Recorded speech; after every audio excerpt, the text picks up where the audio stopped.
நல்லா புரிஞ்சுக்காங்க. அதுக்கப்புறம் அந்த அக்கா சொன்னாங்க, வேலை கிடைச்ச உடனே அவங்க பதவி உயர்வு கிடைச்சுன்னு ஆண்கள் சொல்றாங்களா, அதாவது அவளுக்கு இப்படி கிடைச்சிச்சு. அதாவது ஒரு ஆண் சொல்வார் என்னன்னாக்கி அவங்களுக்கு பதவி உயர்வு கிடைச்சுன்னு போறாம படுவாராம். ஆனா ஒரு பெண்ணை என்ன சொல்லுவானா, அவளோட சுய ஒழுக்கத்தை தான் முதல்ல சொல்லுவா. அவங்கிட்ட பல்ல காட்டினா அதனாலதான் அவளுக்கு பதவி உயர்வு கிடைச்சுன்னு சொல்றாங்களே தவிர எந்த ஆணும் ஒரு ஆணை அந்த மாதிரி பேச மாட்டாங்க.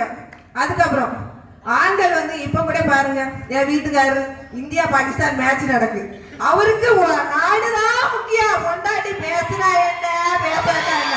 இப்படிப்பட்ட ஆண்களையா நீங்க பரவலி பேசுறாங்கன்னு சொல்றீங்க? டீ கடையில பரவலி பேசுறாங்க. நம்ம ஜெயக்குமார் கிட்ட கேட்டு பாருங்க, ஒருத்தர் என்ன கேட்பாங்க தெரியுமா, நம்ம ஜெயக்குமார் கடையில, அண்ணே உனக்கு இவ்வளவு கலெக்ஷன் இருக்கு அப்படியா, ஐயோ எனக்கு இவ்வளவு கலெக்ஷன் இருக்கப்பா, எனக்கு நீ பரவாயில்லையே. இப்படி அவங்க ஆரங்கத்தை அங்க கொட்டி கொட்டி தீர்த்துட்டு வராங்க. நீங்க வீட்டுல ஜாலியா உட்காந்துட்டு அங்க போய் பொருளி பேசுறாங்களா? எங்க உங்களுக்கு ஒரு மனசாட்சிங்கிறது இருக்கா இல்லையா? அதாவது இங்க ஆண்கள்கிட்ட நம்ம 4 பொருள் சொல்லி கொடுத்தாலே கரெக்டா போய் கடையில வாங்க தெரியாது. இதுல நீங்க சொல்ற கதைய உங்க வீட்டுல போய் சொல்லணும்னா அதெல்லாம் அவங்களால முடியுமா? எங்க அதெல்லாம் முடியுமா நான் கேக்குறேன். நீங்க அங்க ஒரு கோலம் போட்டு நடந்திருக்கோம், ஒரு கோலம் போட்டிருப்பாங்க. வீட்டுல ஒருத்தர் சொல்லும் போது அந்த கோலத்துல பாதி கதையை அவர் சொல்லி இருக்க மாட்டாரு. அடுத்த நாள் வரும்போது மீதி கதை அவருக்கு தெரியாது. வீட்டுக்கு வரும்போது புள்ளி மட்டும் தான் அவருக்கு தெரியும், அவருக்கு என்ன கதைன்னே தெரியாது. இதே பெண்களா இருந்தா என்ன பண்ணாங்க தெரியுமா, அங்க ஒரு புள்ளி தான் வச்சுட்டு போயிருப்பாங்க. அங்க போய் அடுத்த வீட்டுல ஒரு சுத்தி ஒரு ரவுண்டு, அடுத்த வீட்டுல ஒரு நெளிப்பு, அடுத்த வீட்டுல சுத்தம் முடிஞ்சு அங்க கோழி முடிதான் காத்துக்குள்ள போயிருப்பே தவிர இந்த சைடு கோழி அப்படியே வந்துடும். இதுதான் பெண்களோட புரளி. அதாவது அவங்க சொல்றாங்க புரளினா என்னன்னு. புரளினா என்ன தெரியுமா, அப்படி இருந்தாலும் இவா இப்படி, அதாவது அந்த 2 பேருக்குள்ள ஒரு டிஸ்கஷன் நடக்கும் தெரியுமா, அதுதான் புரளி. அரசியல் பேசுறதும் சினிமா பேசுறதும் புரளி கிடையாது.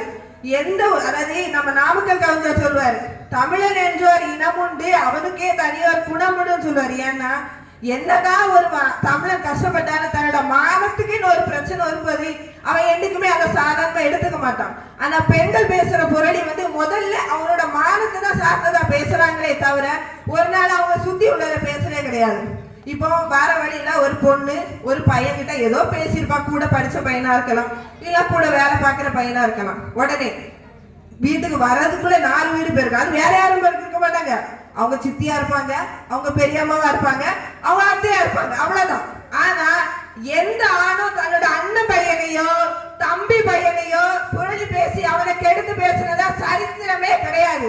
ஒரு பெண்ணு தான் அவ அப்படி அவ இப்படி, அது நம்ம மகமாரில அப்படிங்கிற யோசனை பெண்களுக்கு கிடையவே கிடையாது. அதுக்கப்புறம் பக்கத்து வீட்டுல சண்டைனா இங்க இருக்கிற காது அந்த செவ்வரை தாண்டி அங்க போயிடும். அவங்க ஒரு கலகலப்பா பேசி சிரிச்சிருப்பாங்க, அன்னைக்கு நைட்டுக்குள்ளே ஒரு 4 வீட்டுக்கு போயிடும். அவங்க வீட்டுல ஏதோ சத்தம் கேட்டுச்சான், அது நீயா இருந்தனால நான் சொல்றேன், வேற யாருன்னா சொல்லி இருக்க மாட்டேன். அடுத்த வீடு, அங்க புருஷனுக்கு முன்னாடிக்கு ஒரே சண்டையா. அடுத்து அவங்க வீட்டுல அவங்க புருஷன் அன்னைக்கு எவ்வளோ பேசிட்டு இருந்தான், அதனாலதான் சண்டை. மறுநாள் காலையில ஏட்டி நேத்து உங்க வீட்டுல சண்டையா, அவங்க இப்படி முழிப்பாங்க. அப்படி எதுவும் இல்லையே, அவன் அன்னைக்கு அவகிட்ட பேசிட்டு இருக்கும் போதே நினைச்சேன் கண்டிப்பா அவங்க வீட்டுல இன்னைக்கு சண்டை வரணும். அதாவது இனி முடிஞ்சா அந்த குடும்பம் அதோட சோழி முடிஞ்சா அடுத்து தாய் மகள் பேசிப்பாங்க. அப்ப அம்மா என்ன சொல்லணும், சரிம்மா அவன் மாமியார் தானே கொஞ்சம் பொறுத்துப்பா, ஒன்னும் தப்பு இல்லையே. இதே ஒரு ஆணும் ஒரு பையனும் என்னைக்குமே புரளி பேசவே மாட்டாங்க. சரிடா விடுடா பொறுத்து போடா இல்ல சமைச்சுக்கலாம் தான் பேசுவாங்களே தவிர அங்க அப்படி செய்யாத இப்படி செய்யாத அப்படின்னு என்ன ஒரு நாள் அவங்க கருத்து சொல்லவே மாட்டாங்க.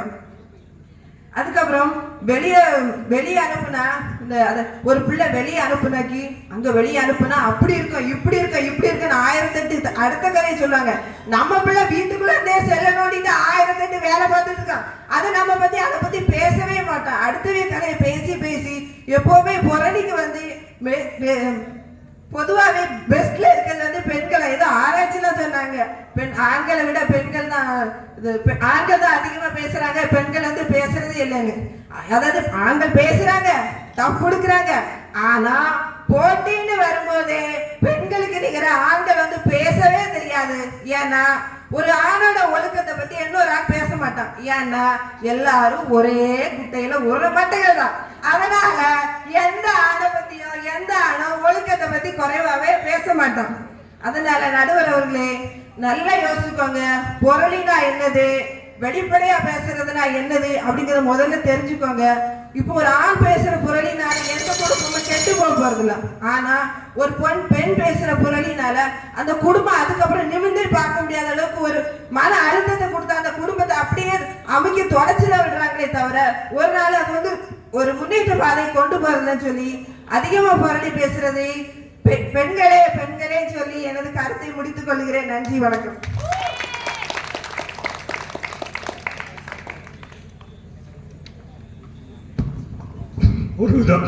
ஒரு விதமா முடிவுக்கு வந்துவிட்டோம். பெண்களும் ஆண்கள் 2 பேர் தான் விடுங்க, பாக்கியெல்லாம் பெண்கள் தான். அவங்களே ஒத்துக்கிறாங்க ஆண்கள் பேசுவது, புரளி பேசுவது ஆண்களா பெண்களா என்று.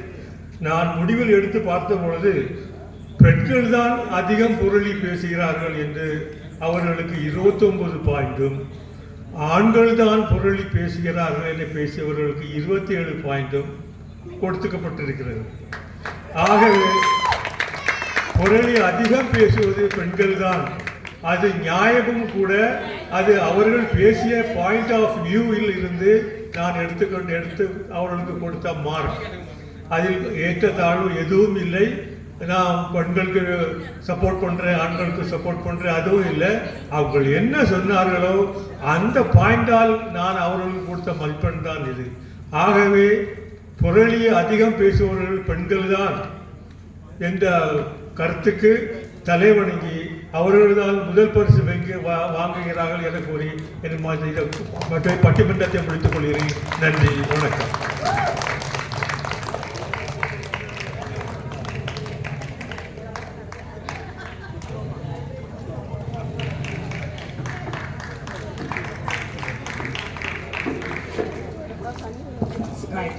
சிறப்பாக பட்டிமன்றத்தை நடத்திய நடுவர் அவருக்கு நன்றி. அவருக்கு ஒரு சின்ன கிஃப்ட் வச்சிருக்கோம், அதை இளைஞர் ஊடகத்தின் தலைவரான மார்சியா அவர்கள் வந்து கொடுக்குமாறு தாழ்மையுடன் கேட்டுக்கொள்கிறோம்.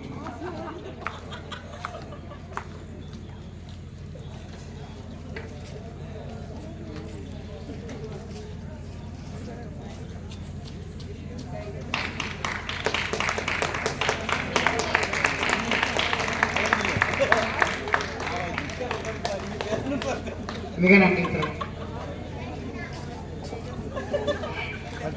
நேற்று உள்ள இதை சொல்லிடுறேன், ரிசல்ட்டை சொல்லிடுறேன். நேற்று நடந்த போட்டிக்கான ரிசல்ட்டு